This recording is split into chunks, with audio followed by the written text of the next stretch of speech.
আসসালামু আলাইকুম।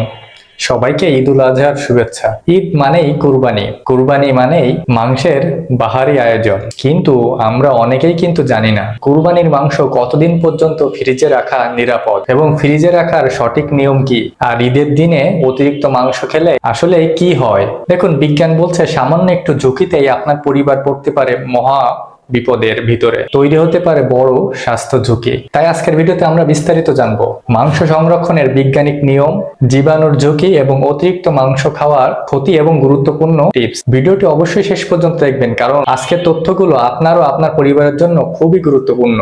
চলুন তাহলে শুরু করা যাক। প্রথমে আলোচনা করব কুরবানির মাংস কতদিন পর্যন্ত ভালো থাকে। দেখুন, কুরবানির পর সব থেকে বড় প্রশ্ন হলো এই মাংস কতদিন পর্যন্ত ভালো থাকবে। বিজ্ঞান অনুযায়ী মাংস কতদিন পর্যন্ত ভালো থাকবে সেটা নির্ভর করে তাপমাত্রা, সংরক্ষণ পদ্ধতি এবং পরিষ্কার পরিচ্ছন্নতার উপর। এখন অনেকেরই প্রশ্ন যে রুম টেম্পারেচারে কতক্ষণ ভালো থাকে। দেখুন, যদি কাঁচা মাংস স্বাভাবিক তাপমাত্রায় বাইরে রাখা হয় তাহলে মাত্র 2 ঘন্টার মধ্যেই সেখানে ব্যাকটেরিয়া জন্মানো শুরু হতে পারে। আর গরম আবহাওয়া এই সময়টা আরো কমে যায়।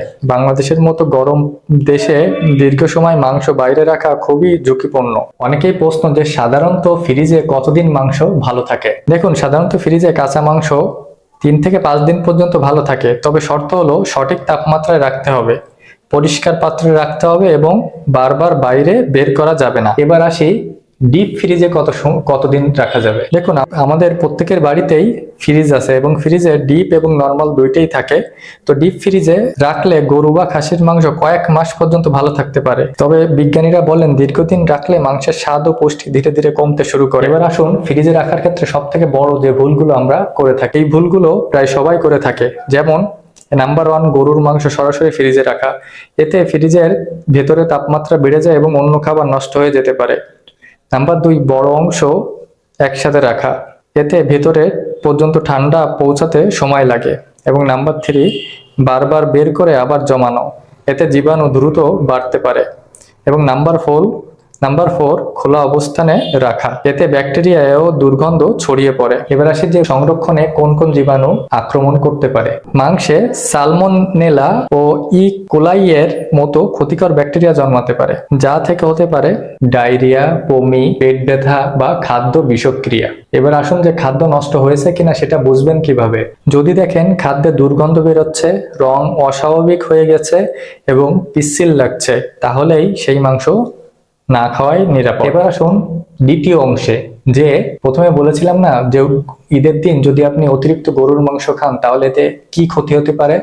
এবার চলুন সেটা নিয়ে একটু আলোচনা করে দেখা যাক। দেখুন, ঈদের দিন সকাল, দুপুর, রাত প্রায় 3 খাবারে মাংস থাকে, কিন্তু অতিরিক্ত লাল মাংস শরীরের উপর বড় চাপ সৃষ্টি করতে পারে। যেমন হজমে সমস্যা, অতিরিক্ত মাংস খেলে গ্যাস্ট্রিক, অ্যাসিডিটি, বদহজম ও পেট ফাঁপা এর মতো সমস্যা দেখা দিতে পারে, কারণ অতিরিক্ত প্রোটিন ও চর্বি হজম করতে শরীরে বেশি সময় লাগে। এবং কিডনি ও লিভারের উপরে চাপ পড়ে, কারণ মাংসে প্রোটিন থাকে অনেক।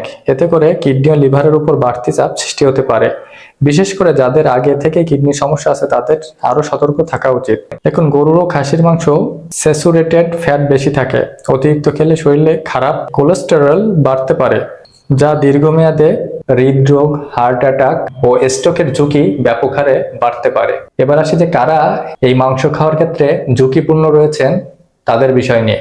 নাম্বার 1, উচ্চ রক্তচাপের রোগী। নাম্বার 2, ডায়াবেটিক্সের রোগী। নাম্বার 3, হৃদরোগ। এবং নাম্বার 4, বয়স্ক মানুষ। আমাদের বাসায় যারা মুরব্বী আছে তাদের মাংস খাওয়ার ক্ষেত্রে অবশ্যই সতর্ক থাকা উচিত, বিশেষ করে অতিরিক্ত মাংস খাওয়া থেকে বিরত থাকা উচিত। এবার আসুন যে সুস্থ থাকার উপায় কি। দেখুন, সুস্থ থাকার উপায় হলো কয়েকটা পয়েন্ট মেনে চললেই হবে। নাম্বার 1, পরিমিত পরিমাণে মাংস খান, বেশি পানি পান করুন এবং শাকসবজি ও সালাদ রাখুন। একটানা শুধু মাংস খাবেন না, তেল চর্বি কম খান এবং বাসি মাংস বারবার গরম করে খাবেন না। আর বিশেষ একটা সতর্কবার্তা, যে কুরবানির যে বর্জ্যটা সেটা আমরা পরিষ্কার পরিচ্ছন্ন রাখবো, তাহলে আমাদের এলাকা এবং আশেপাশের পরিবেশ দুর্গন্ধ মুক্ত থাকবে। তো আজকে আমরা কি বুঝলাম, কুরবানির মাংস কতদিন পর্যন্ত ভালো থাকে এবং কিভাবে নিরাপদ থাকে, এবং অতিরিক্ত মাংস খেলে শরীরে কি কি ধরনের ক্ষতি হতে পারে, এবং কিভাবে সচেতন থাকবে এবং কিভাবে সুস্থ থাকবো, এর প্রত্যেকটা ধাপ নিয়ে আলোচনা করা হয়েছে। তো সবাই ভালো থাকুন, সুস্থ থাকুন, ঈদের আনন্দ সবার সাথে ভাগাভাগি করে নেন এবং ভিডিও ভালো লাগলে অবশ্যই লাইক, কমেন্ট, শেয়ার করবেন। ধন্যবাদ।